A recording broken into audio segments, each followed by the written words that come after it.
February 9th, 2004, 21-year-old Maura Murray left her dorm room at the University of Massachusetts, packed her car, and drove north, alone.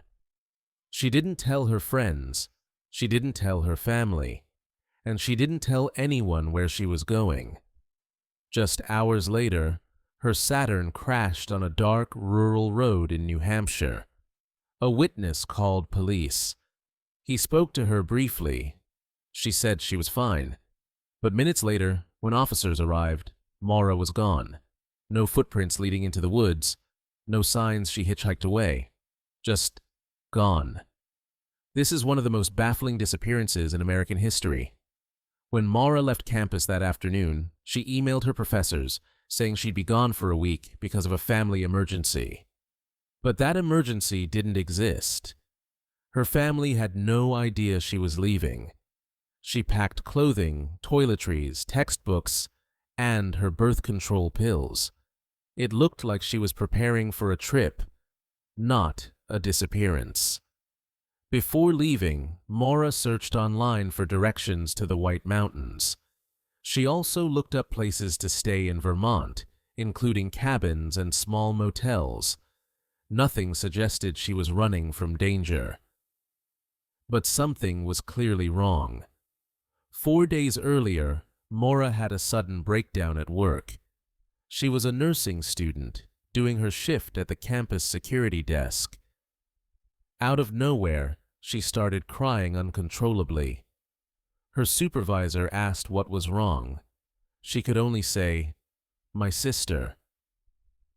Hours later, her sister said nothing had happened. To this day, no one knows what triggered that moment. On the day she disappeared, Maura stopped at an ATM and withdrew $280, nearly all the money she had. There is surveillance footage of her at the machine, calm and composed. She then went to a liquor store and bought wine and alcohol. Again, she looked calm, focused, as if she knew exactly where she was going. At 7:27 p.m., Maura's car crashed off Route 112 in the small town of Haverhill, New Hampshire. A passing bus driver stopped to check on her. He said she appeared shaken, but not injured. He offered to call police. She begged him not to. He drove home and called 911 anyway. When police arrived minutes later, the car doors were locked. The airbags had deployed. Wine had spilled across the interior. But Maura was gone. There were no footprints leading away from the crash site. No blood, no broken branches, no evidence she had walked into the freezing woods. Her cell phone and credit cards were never used again. It was as if she vanished into thin air. Investigators began searching the surrounding area. Dogs picked up her scent for only a few feet. Then nothing.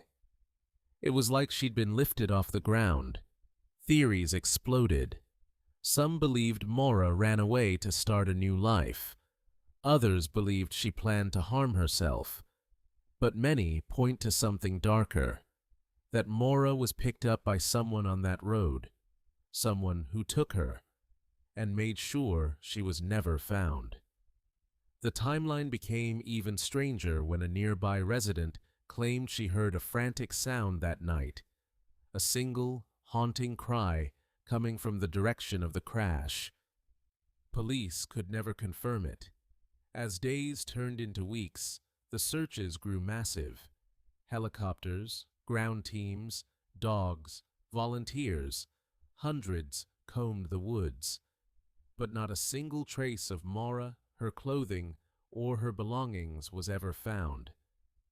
Her family believes she intended only a short trip, maybe to clear her head. Her packed items suggested that. But something unexpected must have happened between the crash and the moment she vanished. To this day, nearly 20 years later, there are no answers, no confirmed sightings, no remains, and no evidence pointing firmly to any theory. Maura Murray simply disappeared in a 5 to 7 minute window on a road with no traffic, no cameras, and no reason. It remains one of the coldest, darkest mysteries in true crime. Follow Midnight Truth for more real cases, unexplained disappearances, and forensic breakdowns. There is always another story waiting in the dark.